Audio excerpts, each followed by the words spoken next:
The stagecoach lurched to a stop outside the dusty town of Wallace, Idaho, and through the window, Zara Ashford watched a tall cowboy water his horse at the trough, his movements deliberate and calm in the sweltering August heat of 1878. She had been running for 3 weeks, and her heart hammered so hard she could barely breathe as the driver opened the door and extended a weathered hand to help her down. The red dust of the Idaho Territory clung to her borrowed dress, and when her feet touched solid ground, she nearly stumbled from exhaustion and fear. "Need help with your bags, miss?" the driver asked, but Zara shook her head.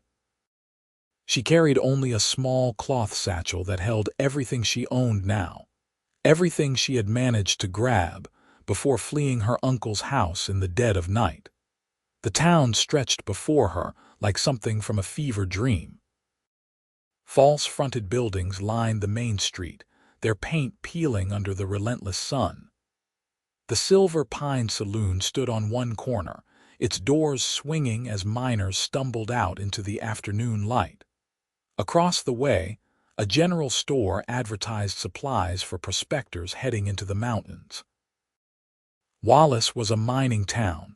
She had learned during the long journey west, and it swelled with men seeking their fortunes in silver and lead. The cowboy at the trough straightened, and Zara's eyes met his for just a moment. He was young, perhaps 25 or 26, with dark hair that curled slightly beneath his worn hat. His face was tanned from long days under the sun, and there was something about the way he looked at her that made her glance away quickly. She could not afford notice. She could not afford questions. "You looking for work?" A woman's voice cut through her thoughts. Zara turned to find a stout woman in a practical calico dress standing in the doorway of what appeared to be a boarding house. "We could use another pair of hands at the restaurant." "Name's Martha Higgins. I run the boarding house and the eating establishment next door." Zara's throat was dry. She needed work desperately. The small amount of money she had taken would not last more than a week, maybe 2 if she was careful. "Yes, madam, I can cook and clean." Martha looked her over with shrewd eyes that missed nothing. "You running from something, girl?" The question hit like a physical blow, but Zara had practiced her answer during the endless miles of travel. "Just looking for a fresh start, madam. My family passed, and there was nothing keeping me back east." It was not entirely a lie. Her parents were dead, had been for 5 years, but her uncle was very much alive and he would be looking for her. The thought made her stomach twist with nausea. "What's your name?" Zara's mind went blank for a heartbeat too long. Then, desperately, she said the first name that came to her lips. Rose Mitchell."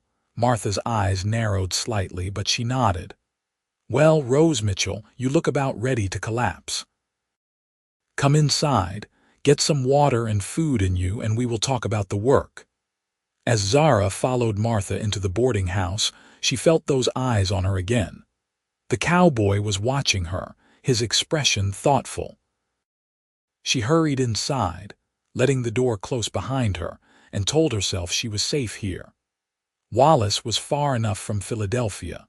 Her uncle would never think to look for her in a rough mining town in the Idaho Territory. The boarding house was clean but simple. A long table dominated the main room, surrounded by mismatched chairs. The smell of bread baking drifted from the kitchen, and Zara's stomach clenched with hunger. She could not remember the last proper meal she had eaten. Martha poured her a glass of water from a pitcher and watched as Zara drank it down in desperate gulps. "Slow down, girl, you will make yourself sick." But her voice was not unkind. She cut a thick slice of bread and spread it with butter, sliding it across the table. "Eat, then we will talk." Zara forced herself to eat slowly, though every instinct screamed at her to devour the food.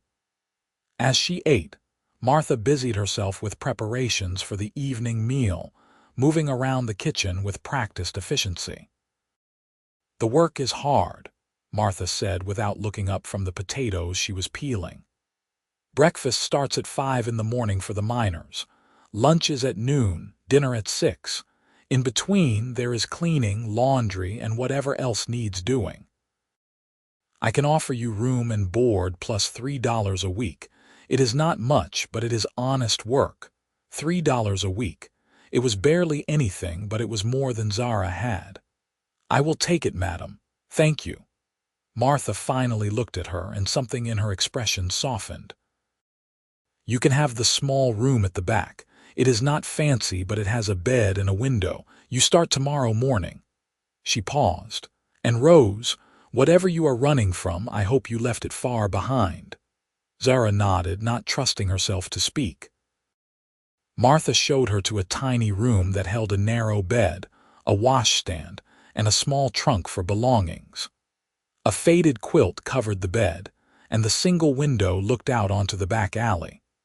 It was the most beautiful room Zara had ever seen because it was hers, and she was free. She collapsed onto the bed fully clothed and fell into a deep, dreamless sleep. The next morning came early. Martha knocked on her door while the sky was still dark, and Zara stumbled into the kitchen to help prepare breakfast.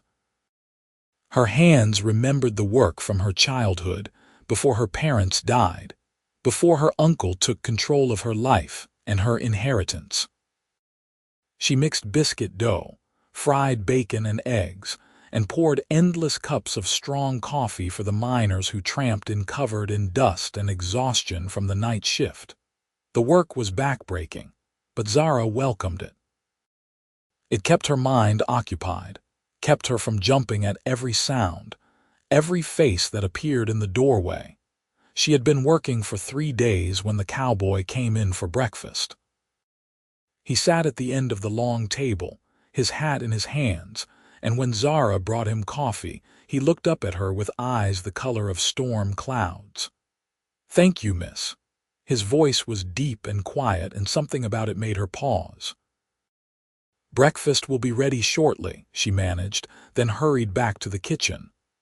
"That's Quentin Morrison," Martha said, following Zara's gaze. "He runs a small ranch about 10 miles outside town. Good man. Lost his parents to fever 2 years back and has been running the place on his own ever since." Zara nodded but said nothing. She could not afford to be interested in anyone, no matter how kind their eyes seemed. But Quentin Morrison came back the next day, and the day after that. He always sat in the same spot, always said please and thank you, and always watched her with that same thoughtful expression. It made Zara nervous. On the 5th day, he spoke to her beyond the usual pleasantries. "You are new to Wallace," he said as she refilled his coffee. "Yes, sir." "Where are you from?" The question was casual, friendly even, but Zara's hands trembled slightly. "Back east," she said vaguely. "That is a fair distance to travel alone." There was no judgment in his voice, only curiosity. I managed. He studied her for a moment, then nodded. "I am sure you did. You seem like someone who can handle herself." Before she could respond, a commotion erupted at the door. 3 men stumbled in, clearly drunk despite the early hour. They were miners, their clothes filthy, their voices loud and demanding. "We want food, woman." One of them shouted at Martha. "And make it quick." Martha stood her ground, her expression stern. "You will sit down and wait your turn like everyone else, and you will keep your voices down in my establishment." The largest of the 3 men lurched toward her. "We do not take orders from no woman." Quentin was on his feet before Zara could blink. He moved with a speed and grace that belied his size, stepping between Martha and the drunk miner. "The lady asked you to sit down and wait your turn," he said quietly. "I suggest you listen." The miner was bigger than Quentin, but there was something in the cowboy's stance, in the calm certainty of his voice, that made the man hesitate. His companions grabbed his arms and pulled him back. "Come on, Hank. It is not worth it. Let us go to the saloon." The 3 of them stumbled out. muttering curses under their breath. The tension in the room slowly dissipated, and the other diners returned to their meals. Quentin sat back down as if nothing had happened, but Martha brought him a plate piled high with extra bacon and eggs. "Thank you, Quentin. You did not have to do that." "Yes, madam, I did." He glanced at Zara, who stood frozen by the kitchen door. "You all right, Miss Rose?" The false name still felt strange on her ears, but she nodded. "Yes, thank you for what you did." His expression was unreadable. "Those men will not bother you again, but if anyone does, you let me know." It was a kind offer, but it made Zara uncomfortable. She could not afford to rely on anyone, could not afford to be noticed. She retreated to the kitchen and tried to focus on her work. But that night, lying in her narrow bed, she could not stop thinking about the way Quentin had stood up for Martha, for all of them. There had been no hesitation, no demand for thanks or recognition. He had simply done what needed to be done. Her uncle would never have done such a thing. Her uncle only cared about power and control and the fortune her father had left her. When her parents died, he had taken over as her guardian, and for 5 years she had lived in a gilded cage. He had controlled every aspect of her life, chosen her friends, her clothes, her every activity. And when she turned 21, he had announced his intention to marry her himself. The memory made her skin crawl. She had tried to refuse, but he had made it clear that refusal was not an option. He was a powerful man in Philadelphia, with connections to judges and politicians. No one would help her. No one would believe her if she told them what he was, so she had run. Taken what money she could and fled in the night. She had traveled by train and stagecoach, always moving west, always looking over her shoulder. Wallace, Idaho, was as far as her money had taken her, and she prayed it was far enough. The days turned into weeks. Zara settled into the rhythm of work at the boarding house, and slowly, very slowly, she began to feel safe. The miners treated her with rough respect, and Martha was kind in her gruff way. The work was hard, but Zara did not mind. It was honest work, and she was free. Quentin continued to come in for breakfast several times a week. He never pushed her with questions, never demanded more than she was willing to give. Sometimes he would tell her about his ranch, about the horses he was training or the fence he needed to mend. His voice was soothing, and Zara found herself looking forward to his visits more than she wanted to admit. One morning in late September, he came in with a worried expression. Martha served him coffee, then sat down across from him.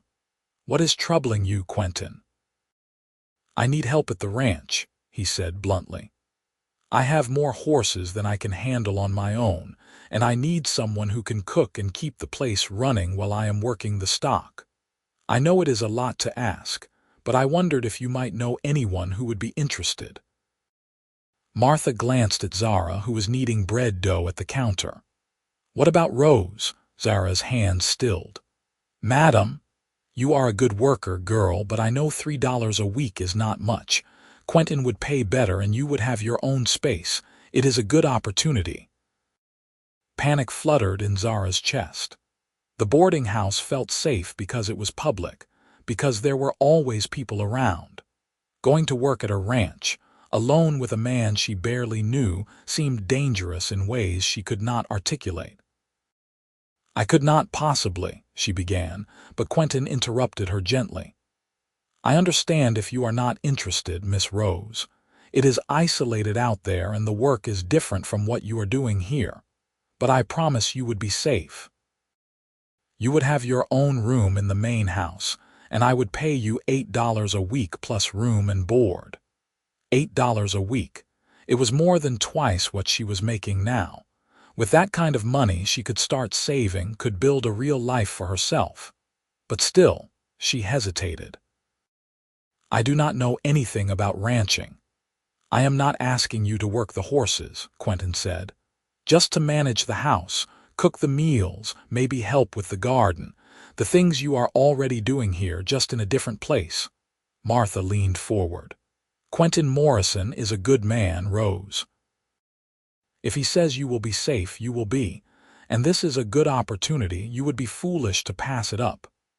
Zara looked at Quentin, at the honest openness in his face, and made a decision that terrified her. All right, I will do it. Relief flooded Quentin's expression. Thank you. I will come get you tomorrow morning if that suits you. Yes, sir. The next morning, Zara packed her few belongings into her satchel and said goodbye to Martha. The older woman hugged her tightly. You write to me if you need anything, you hear? And Rose. Whatever name you are using, whatever you are running from, you deserve a good life. Do not forget that. Tears stung Zara's eyes. Thank you, madam, for everything. Quentin was waiting outside with a wagon. He helped her up onto the seat, then climbed up beside her.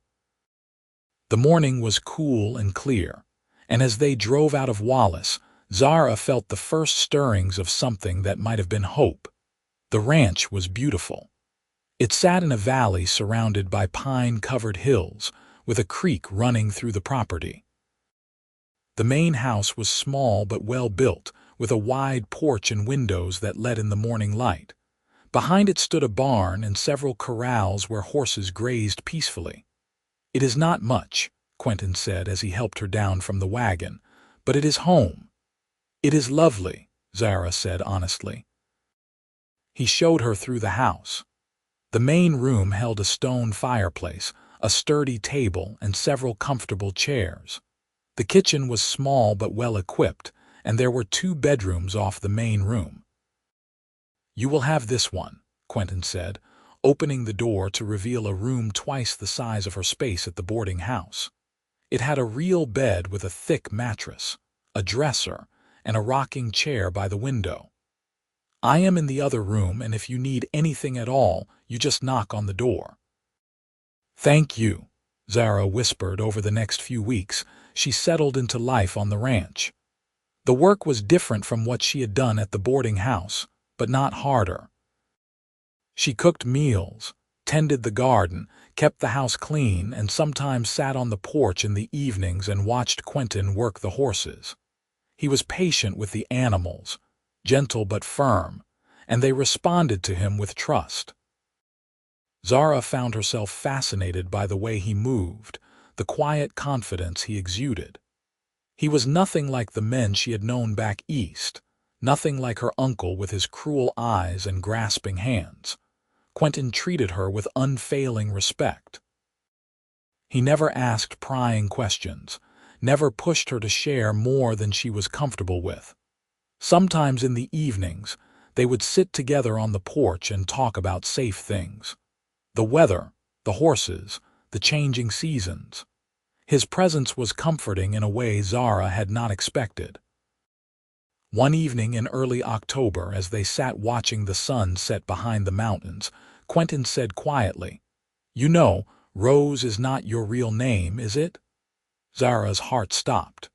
She turned to look at him, fear coursing through her veins, but his expression was gentle. "It is all right," he said quickly. "I am not asking you to tell me. I just wanted you to know that I know, and it does not matter to me. When you are ready, if you are ever ready, you can tell me your real name, but there is no pressure. You are safe here, whatever your name is." Tears spilled down Zara's cheeks before she could stop them. No one had ever given her that kind of grace before, that kind of understanding without demands. "Thank you," she whispered. Quentin handed her his handkerchief. "You are welcome, Rose, or whoever you are." The words were so kind, so accepting, that Zara cried harder. All the fear and loneliness and exhaustion of the past months poured out of her, and Quentin just sat beside her quietly, a solid presence in the gathering darkness. When she finally composed herself, she wiped her eyes and returned his handkerchief. "I am sorry. Do not be. Everyone needs to cry sometimes." They sat in silence for a while longer, and then Quentin said, "I lost my parents 2 years ago. Fever swept through the territory, and they both got sick within days of each other. I nursed them as best I could, but there was nothing I could do. They died within a week and I was alone. I am sorry, Zara said softly. I tell you this because I understand what it is like to lose everything, to have your whole world turn upside down. I do not know what you are running from, but I know what it is like to be afraid and alone. And I want you to know that you are not alone anymore, not if you do not want to be. Zara looked at him, really looked at him, and saw the loneliness in his eyes that matched her own. Thank you, Quentin. You are welcome. He stood and stretched. I should turn in. Early morning tomorrow. Sleep well, Rose. You too. As she lay in bed that night, Zara thought about what Quentin had said. He knew she was lying about her name, but he was willing to wait until she was ready to tell him the truth. The knowledge was both terrifying and liberating. For the first time since she fled Philadelphia, she felt like maybe, just maybe, she could stop running. The weeks turned into months. Winter came to the Idaho Territory with a vengeance, bringing snow that piled high against the house and temperatures that made Zara's breath frost in the air. The ranch work became harder, more focused on survival than anything else. Quentin spent long days breaking ice on the creek so the horses could drink, hauling hay from the barn, making sure the animals were fed and warm. Zara kept the house warm and comfortable, cooked hearty meals to sustain them through the long days, and slowly, without quite meaning to, fell into an easy partnership with Quentin. They worked well together, anticipated each other's needs, and found comfort in each other's company during the long winter evenings. Sometimes Quentin would read aloud from a book of poetry his mother had loved, his deep voice filling the quiet house. Sometimes Zara would tell him stories about growing up, carefully edited to remove any identifying details. She told him about her parents, about the happy years before they died, about the garden her mother had kept. She grew roses, Zara said one evening, then realized what she had said. She looked at Quentin quickly, but he just smiled. Is that why you chose that name? Yes, she loved them. Every color, every variety. Our house always smelled like roses in the summer. It is a good name, Quentin said quietly, a good memory to carry with you. As winter deepened, Zara found herself noticing little things about Quentin. The way he hummed under his breath when he was working, the small scar on his left hand from a horse bite, the way his eyes crinkled at the corners when he smiled. She found herself looking forward to the evenings they spent together, to the sound of his voice, to the solid comfort of his presence. It frightened her, this growing attachment. She had not come west looking for love. She had come looking for freedom, for safety. But somehow, Quentin had become important to her in ways she had not anticipated. Christmas came, and they celebrated quietly together. Zara cooked a special meal with a chicken Quentin had traded for in town, and he gave her a beautiful leather-bound journal. I noticed you like to write, he said as she opened it. I thought you might enjoy having a proper place to keep your thoughts. I love it, Zara said honestly. Thank you. She had gotten him a new pair of leather gloves she had sewn herself, working on them in secret during the evenings when he was out checking on the animals. These are beautiful, Quentin said, examining the careful stitching. You made these yourself. I did. I hope they fit. He tried them on and they fit perfectly. They are perfect. Thank you, Rose. That night, as Zara lay in bed, she allowed herself to imagine what it might be like to tell Quentin the truth. To tell him her real name, to explain about her uncle and the inheritance and the reason she ran. But fear still held her back. What if telling him changed things? What if he decided she was too much trouble, that the risk of her uncle finding her was too great? She could not bear the thought of losing this place, this life, this man who had become so important to her. The new year of 1879 arrived with a blizzard that lasted 3 days. Quentin and Zara were trapped inside the house, keeping the fire burning and rationing their supplies.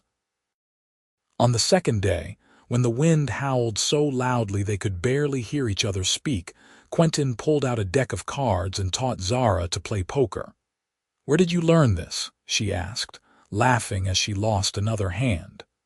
"My father taught me. He said every man should know how to play a decent hand of cards." Quentin grinned.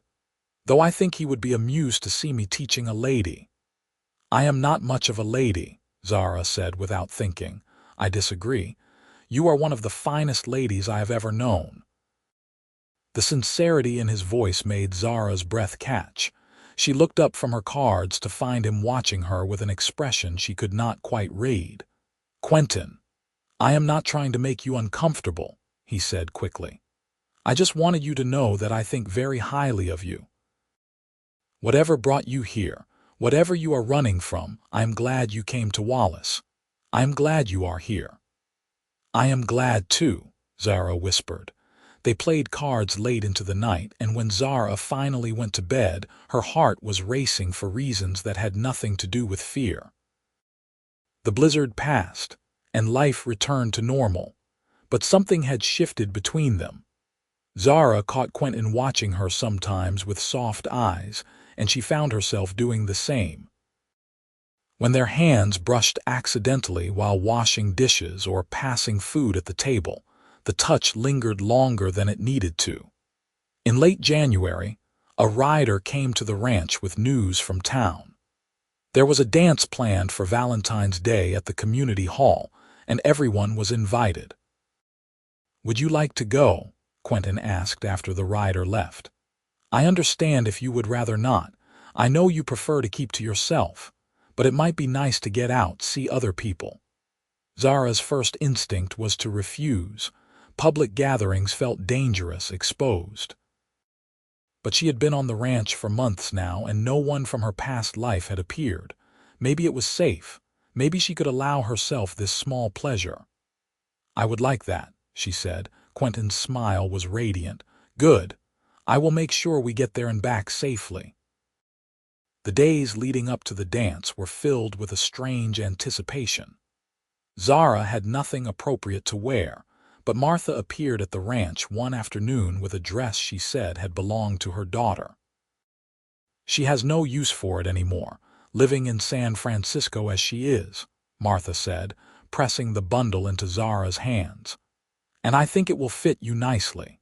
Consider it payment for all the good work you did for me." The dress was beautiful, a deep blue cotton with delicate lace at the collar and cuffs.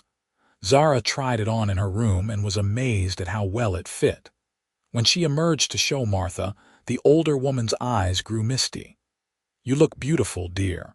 Quentin will not be able to take his eyes off you." Zara blushed. "It is just a dance, Martha." "Is it?" Martha's expression was knowing. "That boy has been half in love with you since the day you arrived in Wallace, and unless I miss my guess, you feel the same way about him." "I cannot," Zara said, panic rising in her throat. "I cannot afford to love anyone. It is too dangerous." Martha took her hands gently. "Child, whatever you are running from, whatever danger you fear, do not let it steal your chance at happiness. Quentin is a good man. He would protect you with his life. Maybe it is time to stop running and start living." The words haunted Zara for days. Was Martha right? Could she risk trusting Quentin with the truth? Could she risk loving him? The night of the dance arrived clear and cold. Quentin hitched up the wagon and helped Zara up onto the seat, and she noticed he was wearing his best clothes, his hair neatly combed. He looked handsome, and the realization made her heart flutter. The community hall was bright with lantern light and full of people. Music from a fiddle and guitar filled the air, and couples spun across the makeshift dance floor. Zara felt overwhelmed by the noise and the crowd, but Quentin stayed close by her side. "Would you like to dance?" he asked. Zara nodded, not trusting her voice. Quentin led her onto the floor and took her hand, placing his other hand lightly on her waist. They moved together to the music, and Zara was amazed at how natural it felt, how right. "You are a good dancer," Quentin said. "My mother taught me," Zara replied. "She loved to dance." They danced several songs, and Zara found herself relaxing, enjoying the music and the movement and the feeling of Quentin's hand in hers. For a few hours, she let herself forget about her uncle, about the danger, about the lies. She let herself just be a young woman at a dance with a man she cared about deeply. As the evening wore on, they took a break and Quentin brought her a cup of punch. They stood at the edge of the hall, watching the other dancers, and Zara felt a contentment she had not known in years. "Thank you for bringing me," she said. "Thank you for coming with me." Quentin looked down at her, and there was something in his eyes that made her breath catch. "Rose, I know this might not be the right time or place, but I need to tell you something." "What is it?" "I've grown very fond of you these past months. More than fond, if I am being honest. I think about you all the time, and when you are near, everything feels right. I know you have secrets, and I know you are not ready to share them, and that is all right. But I wanted you to know how I feel. I wanted you to know that I care about you deeply." Zara's heart was pounding so hard she thought it might burst from her chest. "Quentin, I care about you too, so much.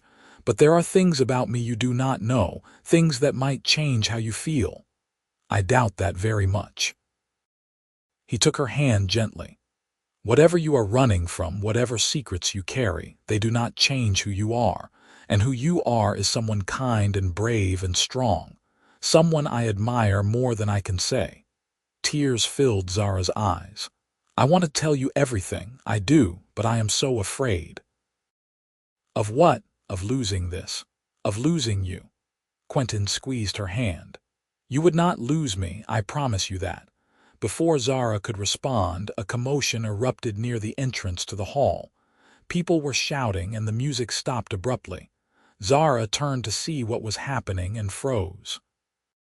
A man stood in the doorway, tall and imposing in an expensive suit that was completely out of place in the rough mining town. His eyes scanned the crowd with cold precision, and when they landed on Zara, a cruel smile spread across his face. Her uncle had found her. "There you are, my dear niece," he said, his voice carrying across the suddenly silent hall.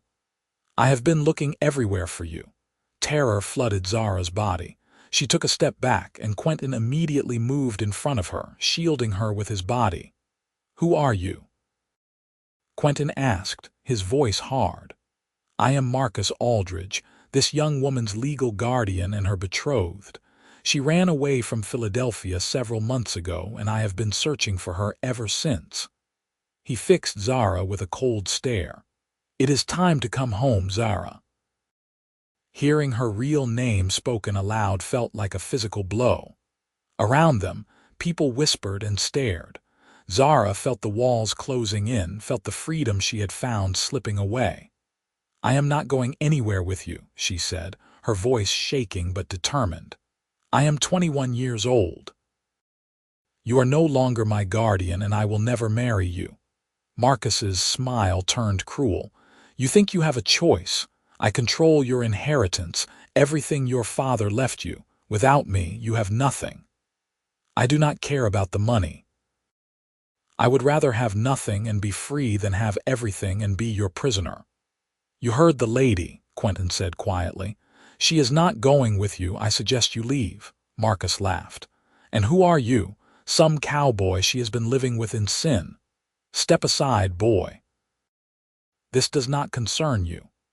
"Everything that concerns Rose concerns me." Quentin's voice was steady, but Zara could feel the tension in his body. "Her name is Rose Mitchell, and she has a life here. She is not going anywhere she does not want to go.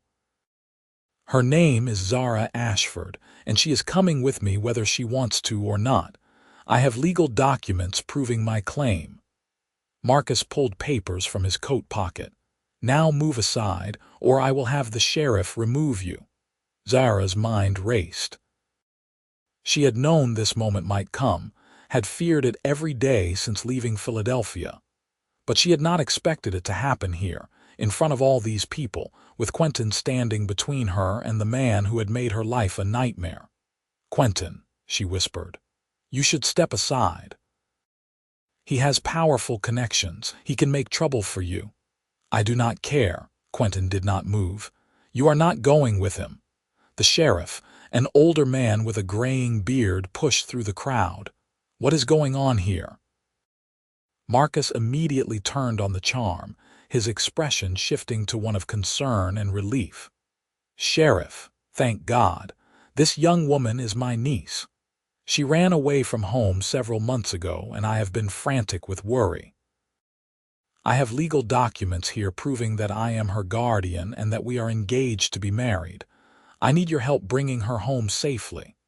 The sheriff looked at the papers, then at Zara. "Miss, is this true?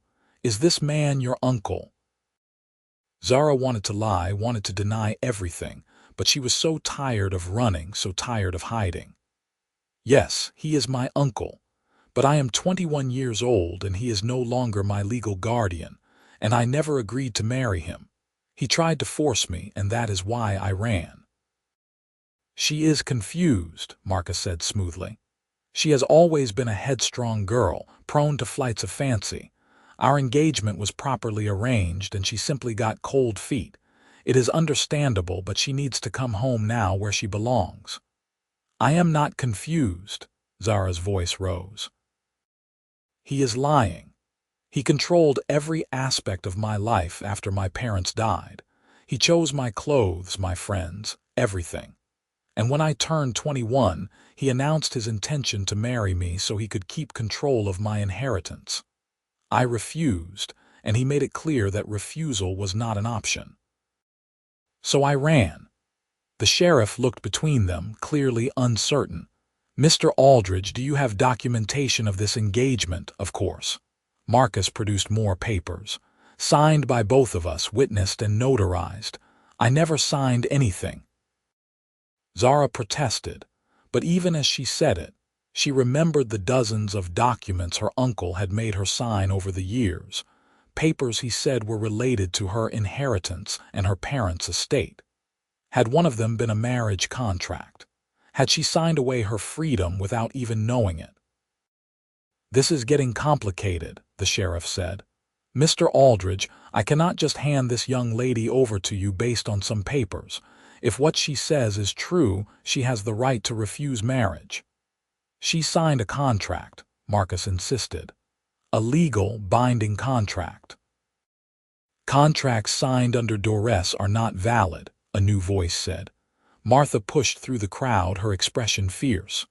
"And anyone can see this girl was under duress. Look at her. She is terrified of him." Marcus turned cold eyes on Martha. "This is a family matter. It does not concern you." "It concerns all of us," Martha said firmly. "This girl has been working in my establishment and then for Quentin Morrison. She has been a valuable member of our community. We do not let people get dragged away against their will here." Murmurs of agreement rippled through the crowd. Zara felt tears of gratitude stinging her eyes. These people, many of whom she barely knew, were standing up for her. The sheriff held up his hands. "All right, everyone calm down. Mr. Aldridge, I am going to need you to come to my office tomorrow morning. We will review these documents properly and figure out what is legal and what is not. Miss Ashford, you will also need to be there." "She will be staying at the ranch with me tonight," Quentin said firmly, "where she has been staying safely for months." Marcus's eyes narrowed. "She has been living with you, unchaperoned." "I have been working for him," Zara said, lifting her chin. "Honestly and respectably, there has been nothing improper." "I am sure," Marcus said with a sneer. "And I am sure a judge will be very interested to hear about these living arrangements." "Enough," the sheriff said. "We will sort this out tomorrow. For tonight, Miss Ashford can stay wherever she chooses. Mr. Aldridge, I suggest you get a room at the boarding house and we will meet at my office at 10 o'clock tomorrow morning." Marcus looked like he wanted to argue, but he must have seen something in the sheriff's expression that made him think better of it. Very well. But Zara, you will come home with me. This is just delaying the inevitable. Never, Zara said. Quentin took her arm gently. Come on, let us go home. The ride back to the ranch was silent. Zara was shaking from fear and anger and the release of months of pent-up emotion. When they arrived, Quentin helped her down from the wagon and led her into the house. Sit down, he said gently, guiding her to a chair by the fire. I will make you some tea. Zara sat, her mind numb. It was over. Her uncle had found her, and despite the sheriff's promise to review the documents, she knew how these things went. Marcus had money and power and connections. He would find a way to force her back to Philadelphia. She would lose everything she had built here, everything she had found. Quentin brought her tea and sat down beside her. Zara, he said softly, testing out her real name. It is a beautiful name. It was my grandmother's name, she said automatically. Tell me everything. I need to understand what we are dealing with. So Zara told him. She told him about her parents' death, about her uncle taking control of her life and her inheritance. She told him about the years of being controlled and manipulated, about the growing unease she felt as her 21st birthday approached. She told him about the night her uncle announced his intention to marry her, about the cold certainty in his eyes when he said refusal was not an option. He said no one would believe me if I tried to fight him, Zara said, her voice breaking. He said I was just a silly girl and he had connections everywhere. He said if I tried to run, he would find me and make me sorry. So I took what little money I could and I ran anyway. I traveled for weeks, always moving, always afraid. When I got to Wallace, I thought I was finally safe. I thought I had run far enough. Quentin took her hand. You did run far enough. He may have found you, but that does not mean he gets to take you back. We will fight this, Zara. I promise you we will find a way. How? You heard him. He has legal documents. He has power and money. What do we have? We have the truth, and we have each other. Quentin squeezed her hand.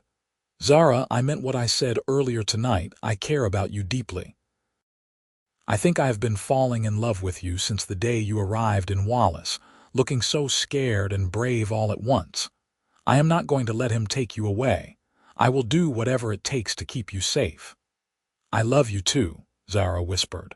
I have been so afraid to admit it, even to myself.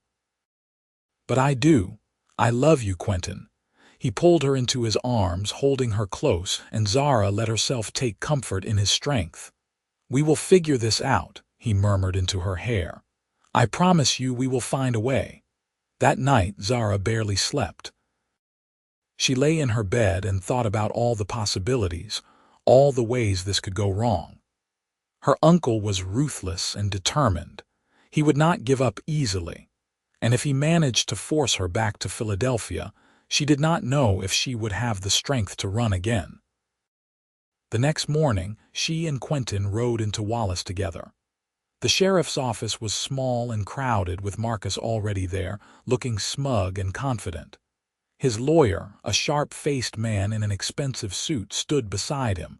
The sheriff looked weary. All right, let us get this sorted out. Mr. Aldridge, your lawyer has presented the documents. There is indeed a signed contract of engagement between you and Miss Ashford. Zara's heart sank. I do not remember signing that. It was among the documents related to your inheritance, Marcus said smoothly. You signed dozens of papers without reading them, as I recall. Your own carelessness is not my problem. That is fraud, Quentin said angrily, tricking her into signing a contract she did not know about. Can you prove that? The lawyer asked. Can you prove that Miss Ashford did not know what she was signing? Zara could not. She had no witnesses, no evidence, just her word against her uncle's. There is also the matter of the inheritance, the lawyer continued. Miss Ashford's father left a substantial fortune. which Mr. Aldridge has been managing as her guardian. According to the terms of the will, if Miss Ashford marries without Mr. Aldridge's consent, she forfeits the inheritance entirely. "I do not care about the money," Zara said desperately. "I just want to be free." "Be that as it may, there is still the matter of the contract," the sheriff said. "Without proof that you signed under duress or without knowledge, I am afraid the contract is legally binding." "Then let her buy her way out of it," Quentin said suddenly. Everyone turned to look at him. "Contracts can be dissolved by mutual agreement. Name your price, Aldridge. What would it take for you to let her go?" Marcus's eyes gleamed with greed and malice. "You think you can buy my niece's freedom, Cowboy? What do you have that I could possibly want?" "I have my ranch. It is not much, but the land is good and the house is solid. It is worth maybe $3,000. I will sign it over to you if you tear up that contract and let Zara go free." "No," Zara gasped. "Quentin, I cannot let you do that. The ranch is your home, your livelihood." "I will not let you give it up for me." "It is just land," Quentin said, his eyes never leaving Marcus. "You are worth more than all the land in the territory. What do you say, Aldridge? Is it a deal?" Marcus pretended to consider, but Zara could see the calculation in his eyes. $3,000 was nothing compared to her inheritance, but it was something. And more than the money, this was about power, about winning. "No," he said finally. "I am afraid your little ranch is not nearly enough to compensate me for breaking a legal contract and giving up my claim to my niece and her fortune. You will have to do better than that, Cowboy." Quentin's jaw clenched. "Fine, name your price." "There is no price," Marcus said coldly. "Zara is coming back to Philadelphia with me, and that is final. Sheriff, I expect you to enforce the law." The sheriff looked uncomfortable. "Mr. Aldridge, I understand you have legal documents, but I am not in the business of forcing young women to marry against their will. Give me a few days to consult with the territorial judge. We will get a proper ruling on this." "A few days." Marcus's voice rose. "I have been chasing this ungrateful girl across the country for months. I am not waiting a few more days while she plots another escape." "You will wait as long as I tell you to wait," the sheriff said firmly. "This is my town, and we do things properly here. Miss Ashford will remain free until we get a ruling from the judge. If you do not like it, you are welcome to leave and pursue this matter through the courts in Philadelphia." Marcus's face turned red with anger, but he controlled himself with visible effort. "Fine. I will wait for your judge, but Zara stays in town where I can keep an eye on her. I do not trust her not to run again." "Zara stays where she wants to stay," Quentin said, "which is at the ranch with me." "Absolutely not. I will not have my niece living in sin with some cowboy." "Then maybe you should have thought about that before you tried to force her into a marriage she did not want," Quentin shot back. "Gentlemen, please," the sheriff said. "Miss Ashford, where would you prefer to stay while we wait for the judge?" Zara looked at Quentin, then at her uncle. "I will stay at the boarding house with Martha. Will that satisfy everyone?" It was a compromise that pleased no one, but both men reluctantly agreed. Zara went with Quentin to gather her things from the ranch, and Marcus returned to his room at the boarding house to wait. The next few days were agonizing. Martha gave Zara her old room back and stood guard like a fierce mother hen, refusing to let Marcus anywhere near her. Quentin visited every day, bringing small gifts and words of encouragement. The whole town seemed to be watching and waiting, gossip running wild about the Philadelphia heiress hiding among them. The territorial judge arrived 4 days later. He was an older man with kind eyes and a reputation for fairness.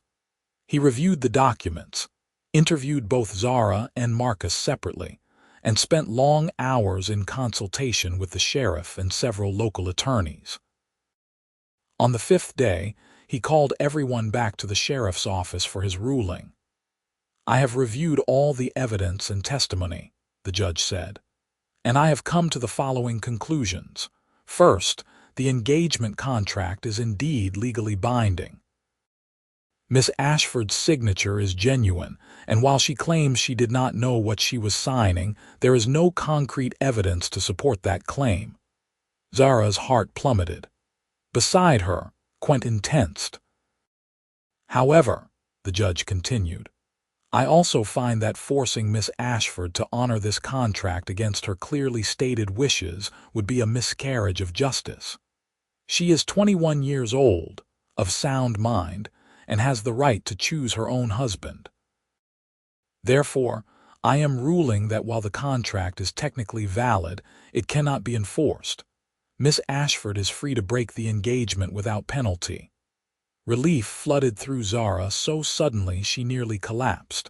Quentin caught her arm, steadying her. This is outrageous, Marcus shouted. You cannot simply ignore a legal contract. I am not ignoring it, the judge said calmly. I am ruling that it cannot be enforced because doing so would violate Miss Ashford's fundamental rights. However, as per the terms of her father's will, breaking the engagement does mean she forfeits her inheritance. All property and funds controlled by Mr. Aldridge will remain under his control. I do not care, Zara said firmly. I do not want the money. I just want to be free. The judge nodded. Then you are free, Miss Ashford. The contract is dissolved and Mr. Aldridge has no further legal claim on you. Marcus looked like he wanted to argue further, but his lawyer put a restraining hand on his arm. Let it go, the lawyer murmured. We still have the inheritance. That is what really matters. The cold calculation in those words made Zara feel sick, but also validated. This had never been about love or family. It had always been about money and control. Marcus stood, his expression glacial. You have made a terrible mistake, Zara. That money was your security, your future. Now you have nothing. I have everything that matters, Zara said, looking at Quentin. I have my freedom and people who care about me. That is worth more than any inheritance. Marcus sneered. We will see how you feel about that in a few years when you are struggling to survive in this God-forsaken wilderness. You could have had everything, and you threw it away for a cowboy and a dream of independence. You are a fool. Then I am a happy fool, Zara replied. Marcus stormed out, his lawyer following close behind. The judge gathered his papers and nodded to Zara. Good luck, Miss Ashford. I hope you find the happiness you are looking for. Thank you, Your Honor. As soon as they were alone, Quentin pulled Zara into his arms. You are free, he whispered. You are really free. Zara clung to him, tears of relief streaming down her face. I cannot believe it is over. I cannot believe I am really free. Martha appeared in the doorway, beaming. I knew that Judge would see sense. Now you two should celebrate. Quentin, take this girl somewhere nice and tell her what you have been wanting to tell her for months. Quentin laughed. Yes, madam. He took Zara's hand and led her outside. The February afternoon was cold but clear, and the mountains stood sharp against the blue sky. They walked through town, neither speaking, just enjoying the simple freedom of being together without fear hanging over them. When they reached the edge of town, Quentin stopped and turned to face her. Zara Ashford, he said, testing her real name again. I have something to ask you, and I want you to think carefully before you answer. You have just gained your freedom from one man. I do not want you to feel pressured into giving it up to another. Quentin, what are you talking about? He took both her hands in his. I love you. I have loved you since the day you stepped off that stagecoach looking so scared and brave. I love your strength and your kindness and your courage. I love the way you hum when you cook and the way you watch the sunset from the porch. I love everything about you, and I want to spend the rest of my life with you, but only if that is what you want to, only if you choose it freely. Zara's heart swelled with so much love she thought it might burst. "Are you asking me to marry you?" "I am, but I want you to take your time deciding. You have been controlled and pushed around for years. I do not want you to feel like you have to say yes. I will wait as long as you need. If you want to stay at the ranch and work for me, that is fine. If you want to go somewhere else and find your own way, I will support that too. I just need you to know that I love you and I would be honored to be your husband if you will have me." Zara laughed through her tears. "Quentin Morrison, I do not need time to think. I love you and I want to marry you. I want to build a life with you on that ranch. I want to wake up next to you every morning and fall asleep in your arms every night. I want everything with you." Quentin's smile was radiant. "Are you sure?" "I have never been more sure of anything in my life." He kissed her then, gentle and sweet, and Zara felt like she was finally, truly home. They were married 3 weeks later in the small church in Wallace. Martha stood up as Zara's witness, and the sheriff stood up for Quentin. Half the town came to the wedding, celebrating with them late into the night. Zara wore the blue dress Martha had given her, and she had never felt more beautiful. When they returned to the ranch as husband and wife, Quentin carried her over the threshold and set her down gently in the main room. "Welcome home, Mrs. Morrison." "It is good to be home," Zara said, and meant it with her whole heart. Their first year of marriage was hard work but filled with joy. They worked the ranch together, Quentin training horses while Zara managed the house and helped with the business side of things. She had a head for numbers. It turned out, and under her management, the ranch began to turn a real profit. They talked about everything, sharing their hopes and dreams and fears.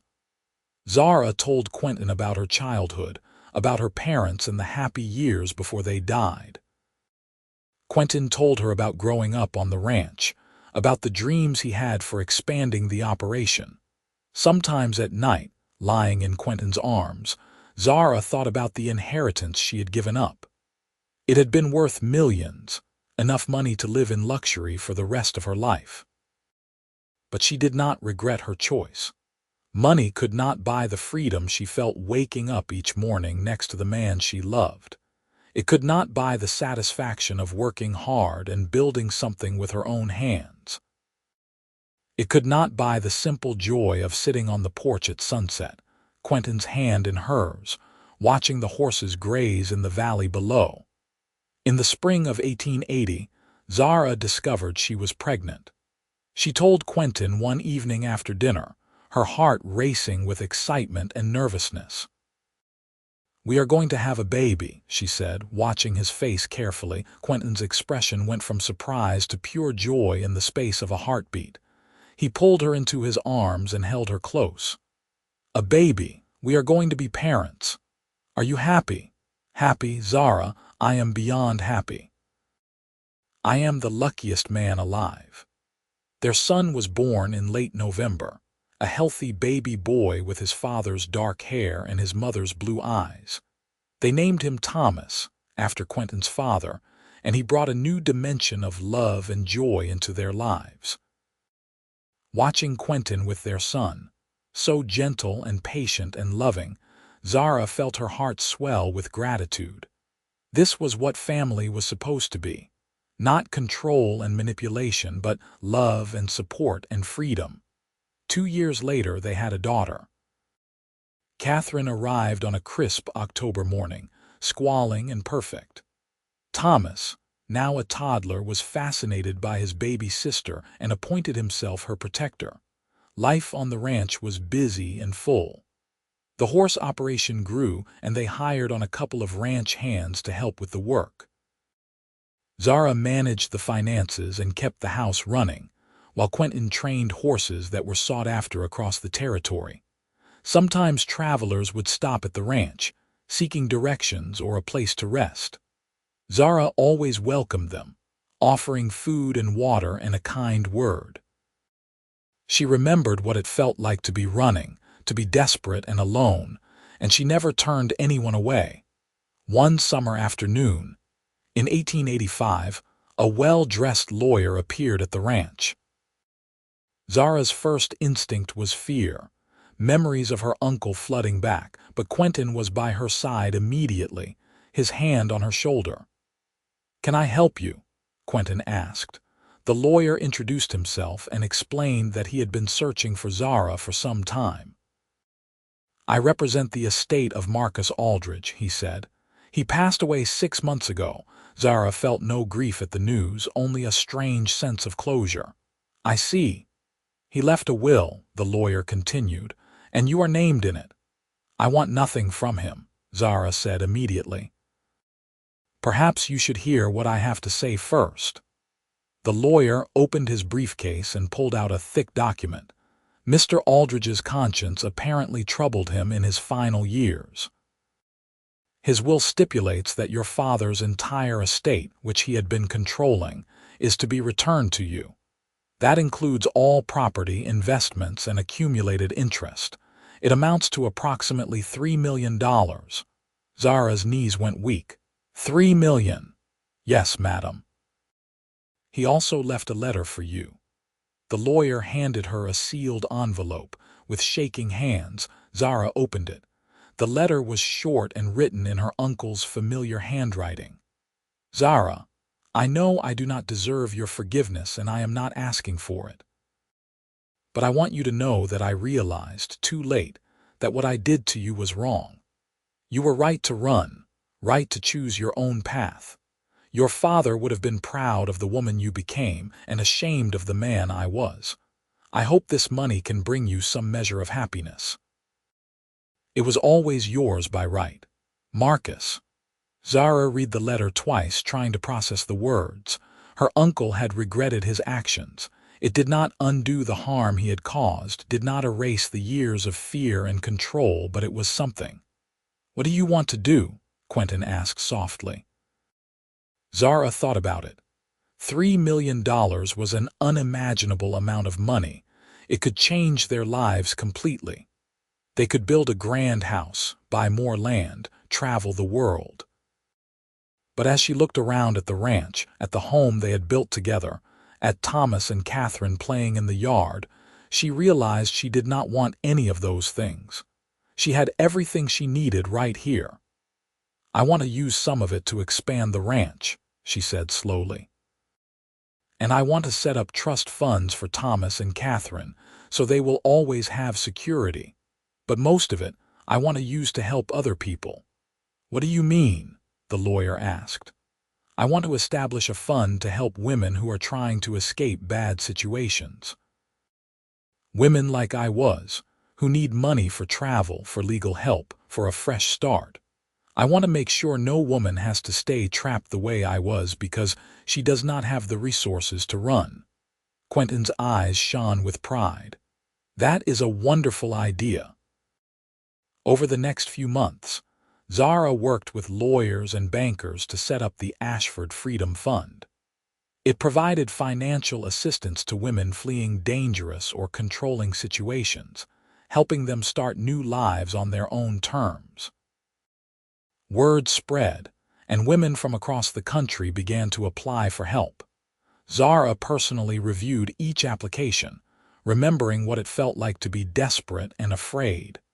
She helped dozens of women escape, find safe places to live, and build new lives. It became her life's work, and it brought her a deep sense of purpose and satisfaction. The ranch continued to thrive. Quentin's reputation as a horse trainer grew, and they had buyers coming from as far as California and Texas. They built a larger barn and added more pasture land. Thomas and Catherine grew up learning to ride and work with the horses, and they loved the ranch as much as their parents did. In 1890, Zara and Quentin celebrated their 10th wedding anniversary. They had dinner on the porch, just the two of them, while Martha watched the children in town. 10 years, Quentin said, raising his glass. Sometimes I still cannot believe you agreed to marry a simple cowboy. Zara laughed. You are anything but simple, Quentin Morrison. You are the bravest, kindest, most wonderful man I have ever known. Marrying you was the easiest decision I ever made. Even easier than running away from a fortune, especially easier than that." Zara took his hand. "That fortune brought me nothing but misery. You brought me everything good in my life. Our children, our home, our work helping others. I would not trade any of it for all the money in the world." Quentin pulled her close and kissed her. "I love you, Zara Morrison. I have loved you from the moment I saw you step off that stagecoach, and I will love you until the day I die." "I love you too," Zara whispered against his lips. They sat together as the sun set over the mountains, painting the sky in shades of gold and pink. The horses grazed peacefully in the valley, and from the direction of town came the faint sound of laughter and music. Zara rested her head on Quentin's shoulder and felt a contentment so deep it bordered on perfect joy. She thought about the frightened young woman who had given a false name all those years ago, who had been so afraid and alone. She thought about Quentin's gentle acceptance, his willingness to wait until she was ready to share her truth. She thought about all the twists and turns that had brought them to this moment, to this life they had built together. "What are you thinking about?" Quentin asked. "I am thinking about how different my life might have been if I had never gotten on that stagecoach to Wallace, if I had stayed in Philadelphia, if I had given in to my uncle's demands. Do you ever regret it, giving up that life?" "Never, not for a single moment." Zara lifted her head to look at him. "That life was not really mine. It belonged to my uncle, to society's expectations, to everyone but me. This life, the one we have built together, this is truly mine, ours, and it is more valuable than any inheritance could ever be." Quentin smiled and kissed her forehead. "You are the strongest person I know, Zara. You gave up everything to be free, and then you built something beautiful from nothing." "Not from nothing," Zara corrected. "I built it with you." As the stars began to appear in the darkening sky, they remained on the porch, wrapped in each other's arms.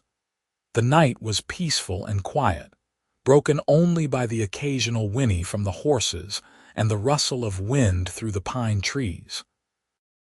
The years continued to pass in a blur of happiness and hard work. Thomas grew into a tall, serious young man who loved working with the horses as much as his father did.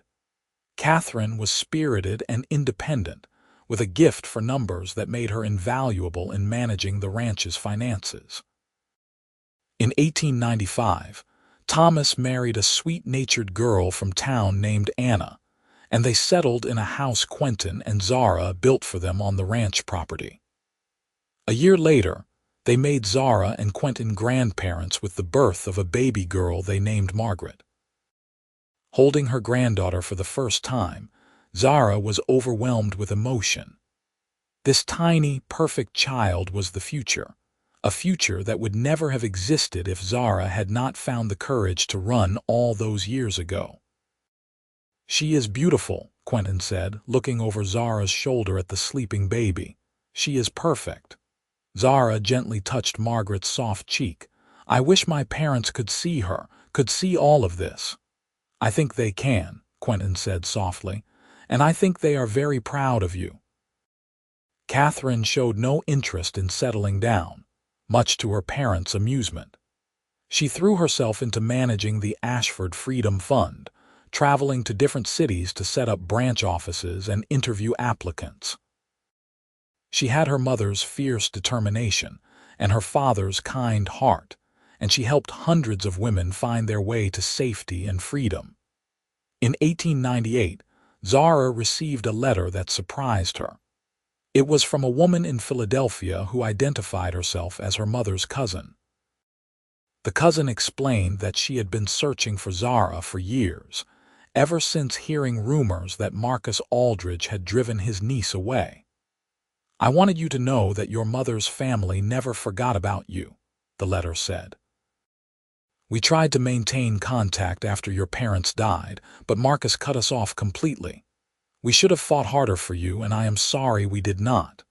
If you are willing, I would love to meet you and reconnect. You have family who cares about you, Zara. You always did." Zara showed the letter to Quentin. "What do you think I should do?" "What do you want to do?" Zara thought about it. The idea of having family, real family who cared about her, was appealing, but it also felt strange after so many years of being on her own. "I think I would like to meet her, to see if we can build a relationship.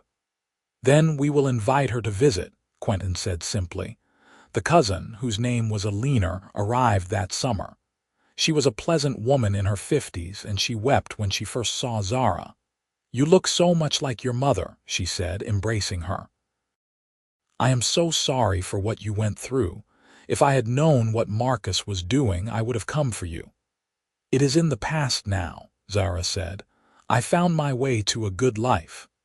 Alina stayed for 2 weeks, getting to know Zara and her family.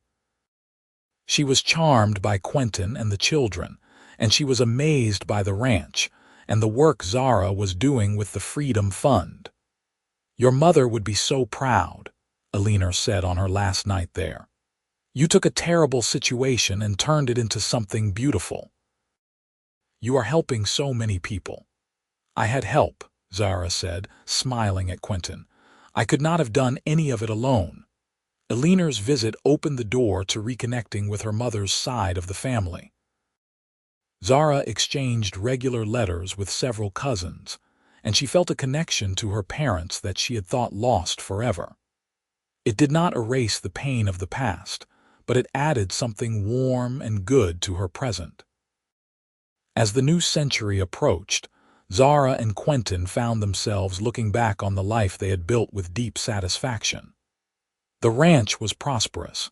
Their children were happy and settled, and they had helped countless women find freedom and safety through the Ashford Freedom Fund. On New Year's Eve 1899, they hosted a party at the ranch. Friends and family came from miles around to celebrate the turning of the century. As midnight approached, Zara and Quentin slipped outside for a moment of quiet together. "Can you believe it is a new century?" Zara asked, looking up at the stars. "It is hard to believe. It feels like just yesterday we were sitting on this very porch, talking about our dreams for the future." "We have accomplished a lot of those dreams," Zara said. "We have, but I still have more dreams for us." Quentin pulled her close. "I dream of growing old with you, of watching our grandchildren grow up, of continuing the work we have started. I dream of spending every day for the rest of my life right here with you." Zara's eyes filled with tears. After all these years, Quentin still had the power to make her heart race with just a few words. "Those are my dreams too, every single one of them." Inside, the countdown to midnight began. Their friends and family counted down together, their voices rising in excitement. 10, 9, 8. Quentin and Zara stood together under the stars, his arms around her, her head resting on his chest. 7, 6, 5. "I love you, Zara Morrison," Quentin whispered. 4, 3, 2. "I love you too, Quentin Morrison," Zara replied. 1, "Happy New Year." Cheers and celebration erupted from inside the house. Quentin kissed Zara deeply, and she kissed him back, pouring all her love and gratitude and joy into that kiss. When they finally pulled apart, Zara said, "Thank you for giving me a life worth living. Thank you for loving me and believing in me and standing by me through everything." "Thank you for trusting me with your heart," Quentin replied, "for telling me your real name when you were ready, for building this beautiful life with me." They walked back inside hand in hand, ready to celebrate the new century with the people they loved. As Zara looked around at her family and friends, at the home she and Quentin had built, she felt overwhelmed with gratitude. She had started with nothing but fear and a false name. She had run across the country, desperate and alone, not knowing if she would ever feel safe again. But she had found Quentin, a cowboy who had seen past her lies to the truth beneath. He had given her the space to heal, the time to trust, and the love to bloom. Together, they had built something extraordinary. Not just a successful ranch or a meaningful charity, but a life filled with love and purpose and joy. They had raised good children who were making their own marks on the world. They had helped countless women find freedom. They had loved each other deeply and completely through all the years. As the party continued around them, Zara squeezed Quentin's hand. He looked down at her and smiled, and in that smile, she saw everything they had been through together, everything they had overcome, and everything they still had to look forward to. "What are you thinking?" Quentin asked, a question he had asked her hundreds of times over the years. "I am thinking that I am the luckiest woman in the world," Zara replied. "I am thinking that every choice I made, every risk I took, every mile I traveled, it all led me to you, and I would do it all again in a heartbeat." Quentin's eyes shone with love. "And I am thinking that the day you stepped off that stagecoach in Wallace was the best day of my life. Even when you gave me a name that was not yours, I knew you were someone special. I knew you were someone worth waiting for." "You waited for me to be ready to tell you my real name," Zara said softly. "You waited for me to trust you, to love you. You gave me time and space and patience. You gave me everything." "You gave me everything too," Quentin replied. "You gave me a family, a purpose, a love deeper than I ever imagined possible.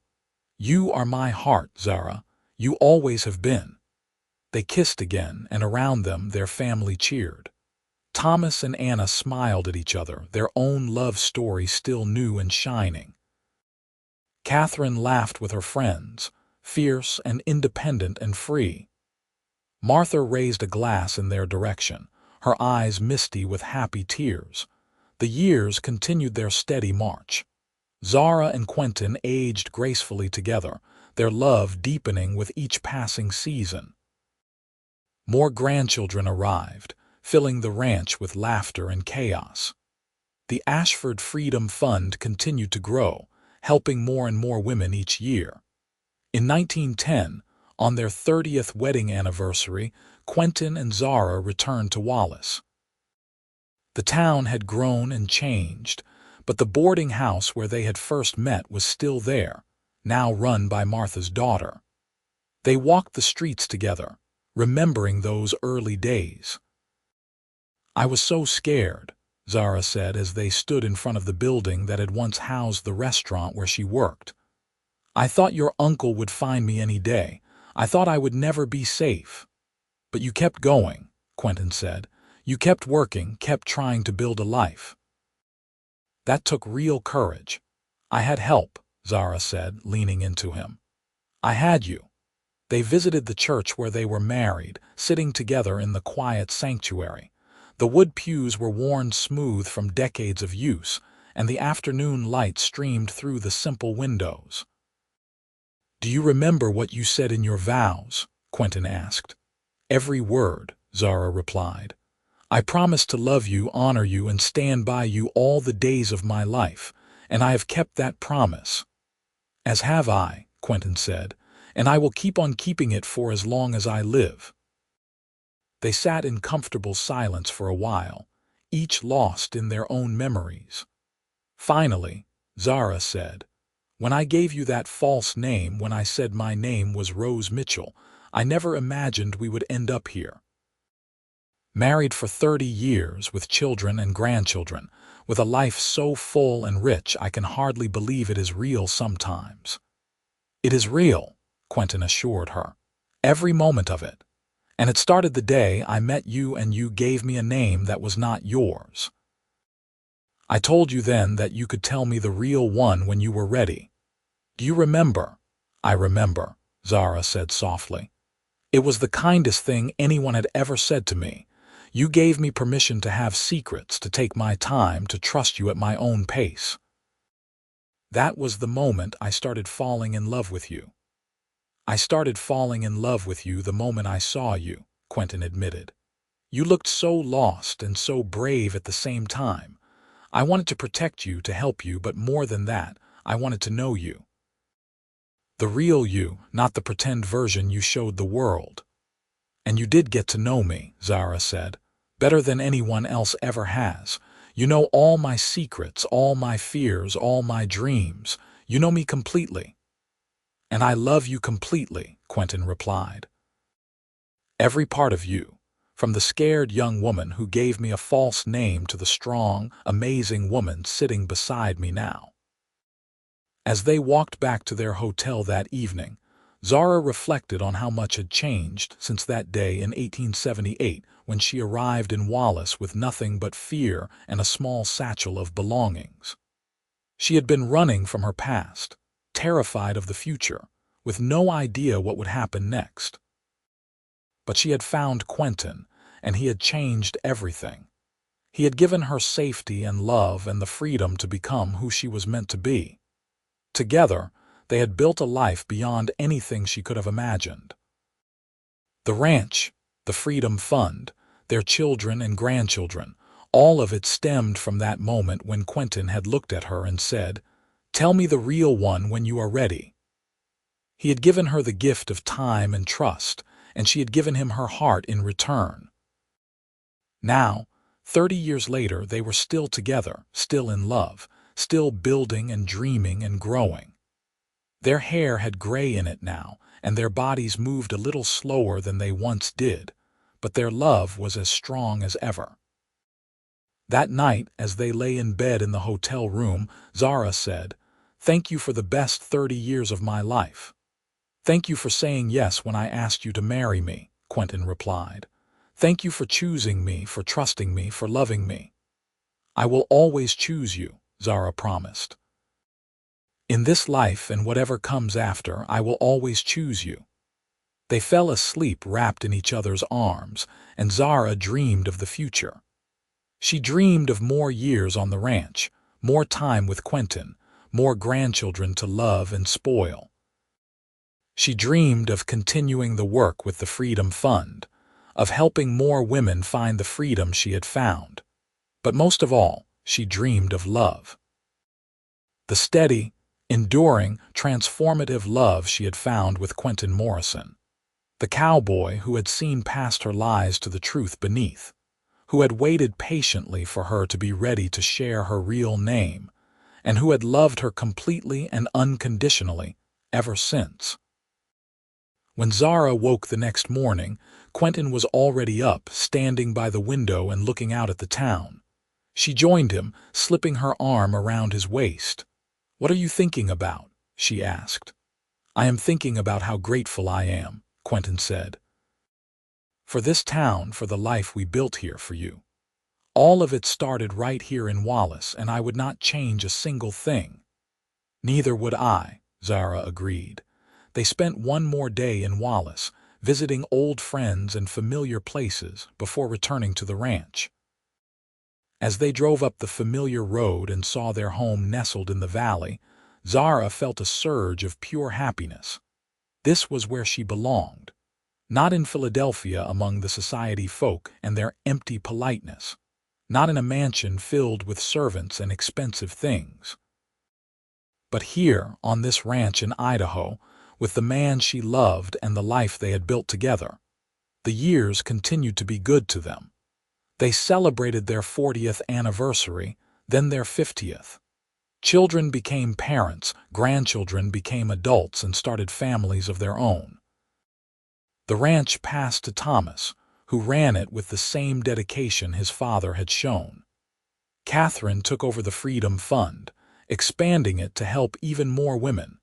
Quentin and Zara grew old together gracefully, their love a constant in a changing world. They sat on the porch every evening, watching the sunset and talking about their day. They held hands like newlyweds and still looked at each other with the same love and warmth they had felt in those early days. In the spring of 1921, Quentin grew ill. The doctor came from town and spoke quietly with Zara, and she knew that their time was growing short. She sat by Quentin's bedside, holding his hand and telling him stories of their life together. "You remember the day we met?" she asked one afternoon. "Of course," Quentin said, his voice weak but clear. You stepped off that stagecoach looking like you carried the weight of the world on your shoulders, but you held your head high and you kept going. I admired that. Do you remember when I told you my name was Rose Mitchell? Quentin smiled. I knew right away it was not your real name, but I also knew you needed to keep your secrets for a while, so I waited. You were so patient with me, Zara said, tears streaming down her face. So kind and understanding. You gave me the space I needed to heal and the time I needed to trust. You saved my life, Quentin. You saved mine too, Quentin replied. Before you came, I was just going through the motions. The ranch, the work, it all felt empty, but you filled my life with meaning and purpose and love. You gave me everything worth having. Their children and grandchildren gathered, filling the house with love and support. Catherine sat on one side of the bed, holding her father's hand. Thomas stood at the foot, his face wet with tears. The grandchildren crowded into the room, wanting to be near their beloved grandfather. As the sun set on that spring evening, Quentin looked at Zara one last time. I love you, he whispered. Thank you for telling me your real name when you were ready. Thank you for choosing me.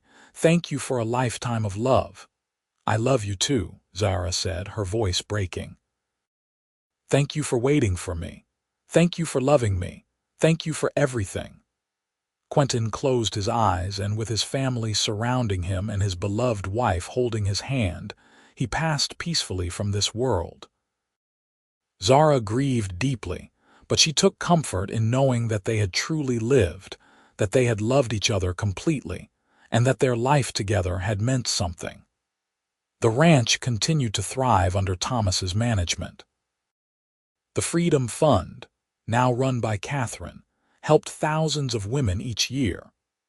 Their grandchildren and great-grandchildren carried on the legacy of kindness and strength that Zara and Quentin had built. Zara lived for 5 more years after Quentin's death. She spent her days working in the garden, playing with her great-grandchildren, and writing in the journal Quentin had given her so many years ago. She filled pages and pages with memories of their life together, stories for future generations about the love they had shared. On a crisp October morning in 1926, Zara passed away peacefully in her sleep.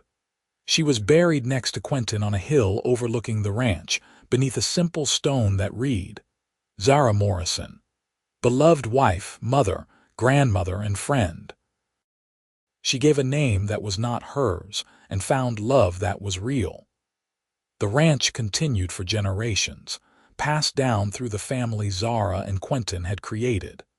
The Ashford Freedom Fund continued its work, helping women find freedom and build new lives. And the story of Zara and Quentin, of the frightened young woman who gave a false name and the patient cowboy who waited for her to be ready to share the truth, became a family legend passed down through the years. It was a story of courage and trust, of running toward freedom instead of away from fear. It was a story of patience and understanding, of a man who saw past the lies to the truth beneath.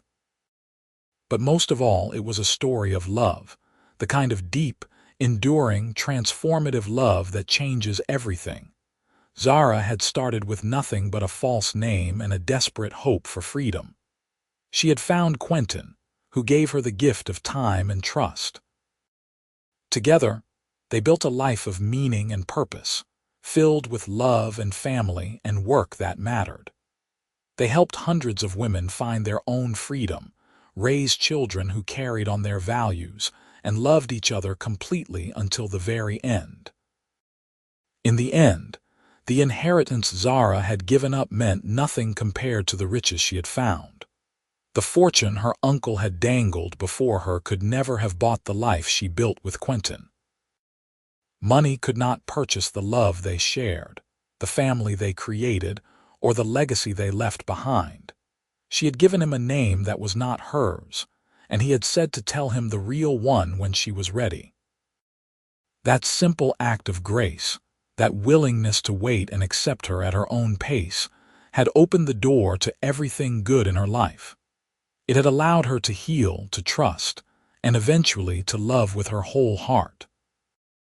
And in loving Quentin Morrison, in building a life with him on that ranch in Idaho, Zara Ashford had found exactly what she had been searching for when she fled Philadelphia all those years ago. She had found freedom, safety, purpose, and love. She had found home. Their story ended, but their legacy lived on. In the ranch that continued to thrive, in the freedom fund that continued to help women escape bad situations, in the children and grandchildren and great-grandchildren who carried their values forward. In the quiet moments when someone stood on that porch and watched the sunset over the mountains, they felt the presence of Zara and Quentin, the love that had built this place and everything it stood for. And somewhere, in whatever lies beyond this life, Zara and Quentin were together still, their hands intertwined, their love eternal, watching over the beautiful legacy they had created and smiling at all the good that had come from one frightened young woman's desperate flight to freedom, and one patient cowboy's simple offer to wait until she was ready.